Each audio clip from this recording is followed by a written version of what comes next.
Il y a quelques années, tout le monde ne jurait que par le métaverse. C'était l'opportunité de la décennie et tout le monde se demandait comment investir dans ce fameux métaverse. Les géants de la tech se sont d'ailleurs penchés sur le sujet et on a vu la transformation du nom de Facebook en Meta. Ça veut quand même dire quelque chose. Sans parler de tous les casques VR, de l'apparition de la réalité augmentée et de l'implémentation de ça chez Apple et d'autres entreprises de la technologie. Pourtant, aujourd'hui, le métaverse ne semble plus du tout avoir la cote. Cependant, les géants de la tech travaillent dans l'ombre pour toujours nous implémenter ce fameux projet. Et c'est généralement quand plus personne n'en parle qu'on peut saisir de grosses opportunités.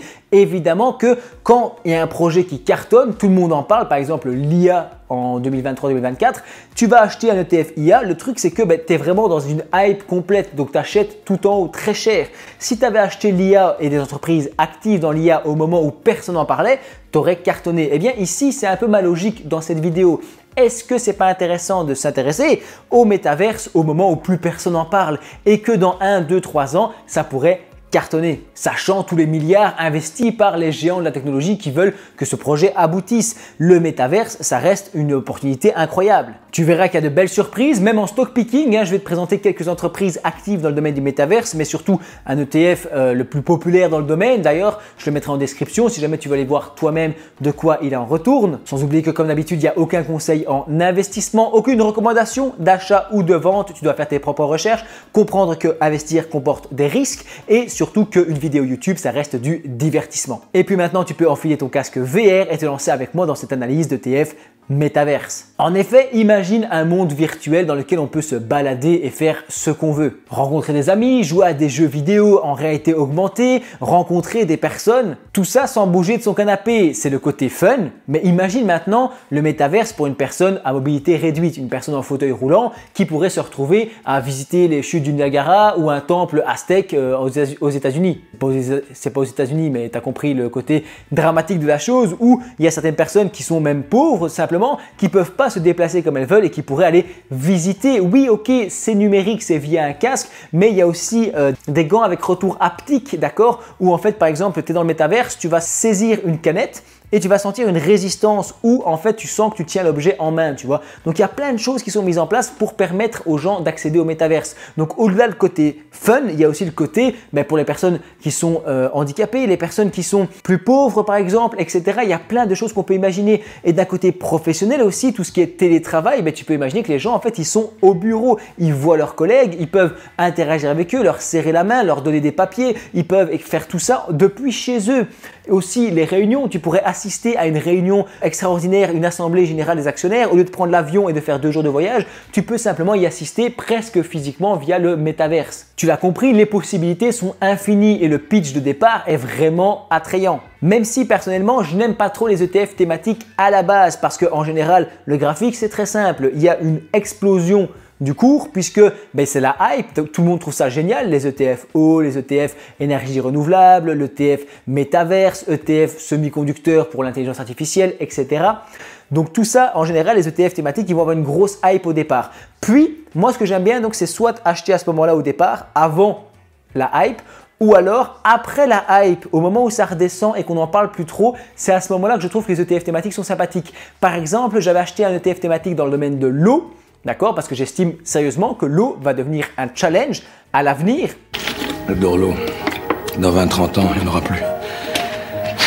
Et beaucoup surnomment d'ailleurs l'eau l'or bleu. J'ai pas acheté un ETF eau en plein pendant la hype au moment où on en parlait il y a 2-3 ans. Non, je l'ai acheté un peu plus tard au moment où plus personne s'intéressait aux ETF eau et au moment où le prix avait largement diminué, ce qui me permet d'avoir une belle petite performance aujourd'hui. De plus, je vais rajouter que l'ETF thématique métaverse que je vais te présenter dans un instant a le mérite de s'intéresser à des entreprises mondiales. Il est assez diversifié et c'est des entreprises qui sont innovantes, mais pas seulement dans le domaine du métaverse. C'est pas comme les ETF eau par exemple dont je parlais il y a un instant où tu te dis voilà, j'investis dans des entreprises actives dans le domaine de l'eau. Donc si l'eau ne cartonne pas, ces entreprises, elles vont pas cartonner.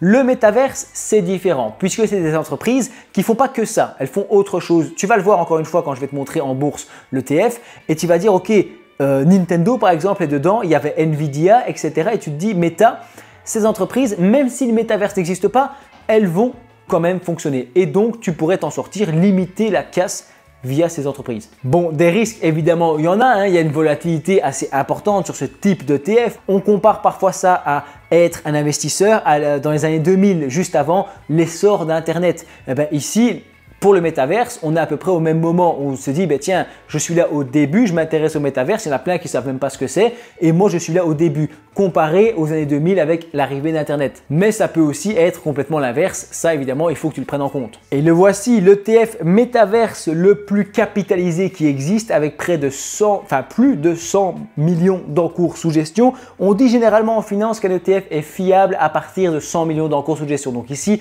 on les a atteints. De plus, on a à peu près 70 à 80 entreprises, 75 entreprises dans l'ETF qui est en réplication physique complète. Ça veut dire qu'il achète réellement toutes les actions dont on parle. Et sur un an, tu peux voir qu'on a une performance de 45%. Donc l'ETF métaverse dont personne ne parle, 45% en un an. C'est quand même aberrant. C'est plus que le SP500 par exemple. Sur 5 ans, tu vois qu'on a 89%, ce qui est plus qu'un MSCI World classique, sachant que ici, j'ai pas 5 ans de données, n'est-ce pas? En 2024, on arrive ici en 2022, l'ETF, il a été créé le 7 du 12 2022. Donc l'ETF, il a même pas 5 ans et il fait plus de performance qu'un MSCI World. Donc finalement, est-ce que c'est si ridicule que ça? Sachant qu'il est physique capitalisant, je l'ai dit. Pas de notation Morningstar, ça m'embête un petit peu, mais de toute façon, les ETF thématiques sont généralement assez mal notés. Hein. On est surtout basé sur l'Amérique du Nord. Qu'est-ce qu'on a comme entreprise? Eh bien, dedans, tu vas voir qu'on a surtout des entreprises légèrement cycliques, peu d'entreprises défensives, donc un indice qui est plus volatile, un ETF qui peut plus évoluer au cours du temps. Principalement les États-Unis avec du Nvidia, du Meta, Coinbase. Pourquoi pas, bien sûr, les crypto-monnaies qui peuvent être utiles dans le secteur du métaverse. Lowe's Company, une entreprise immobilière, n'est-ce pas? Donc ça peut paraître un petit peu surprenant de voir cette entreprise dans l'ETF ici, surtout surpondérée à presque 8% de capitalisation dans l'indice. Donc c'est une entreprise qui est en deuxième position, juste après Nvidia et devant Meta d'ailleurs. Eh bien c'est une entreprise qui, pourtant, malgré qu'elle soit simplement dans les matériaux de construction et dans les maisons et tout ça, eh bien elle investit massivement dans le métaverse parce qu'elle croit qu'elle pourra utiliser ça en réalité augmentée pour voir les travaux de rénovation, pour imaginer toute cette préparation, etc. Tu peux très bien avoir un expert qui se rend sur chantier en réalité augmentée via le métaverse et qui peut donner son avis. Ah oui, cette poutre, il faut la mettre plus par là, ça, il faut faire plus ça, etc.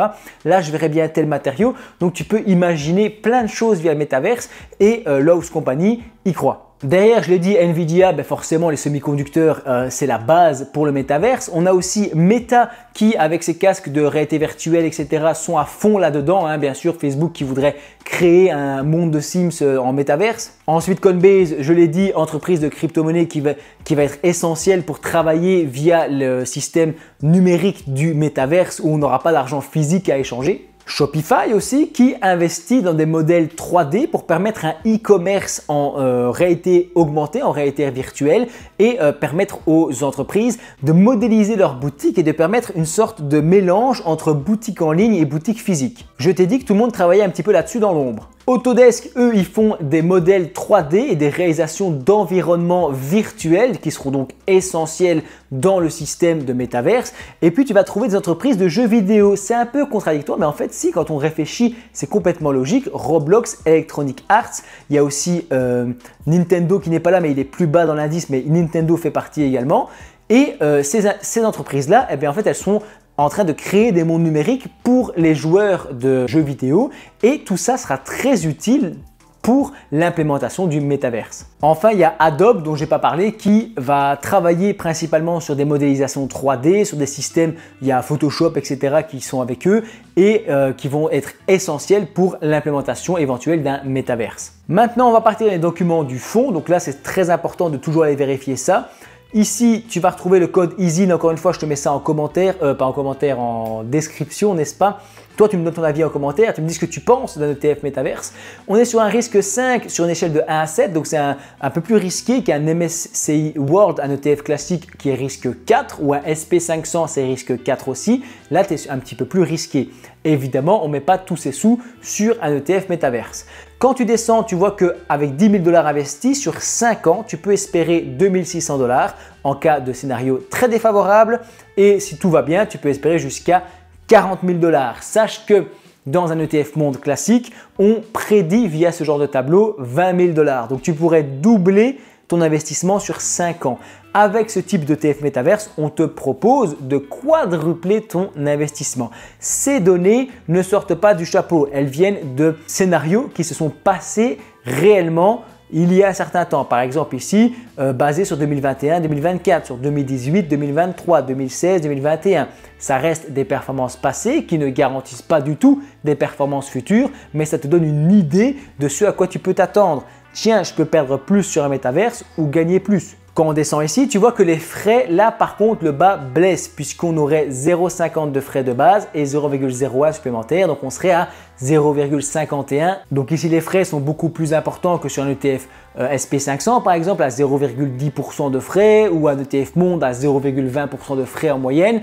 Ici, 0,50, c'est quand même un peu plus cher. Mais on a un travail plus complexe puisque ici, l'ETF gère des entreprises thématiques et les entreprises en rapport avec le métaverse. S'il y en a une nouvelle qui devient très importante dans le domaine, il faut qu'il l'ajoute pour toi. Alors faut-il pour autant investir dans le métaverse ou en ETF métaverse? Eh bien, c'est pas à moi de te donner la réponse. L'avantage serait de se retrouver comme un investisseur des années 2000, juste avant l'apparition d'Internet. Et si le métaverse devient réellement la révolution qu'on attend, ça peut devenir incroyable. Sinon, le métaverse, ça peut aussi tomber dans l'oubli et les ETF thématiques, c'est définitivement n'importe quoi. Dis-nous en commentaire ce que toi tu en penses. Est-ce que c'est une opportunité ou bien alors simplement une bêtise? Pense aussi à t'abonner au passage. N'hésite pas à visionner la vidéo qui s'affiche à l'écran et moi je te dis merci d'avoir regardé celle-ci jusqu'au bout.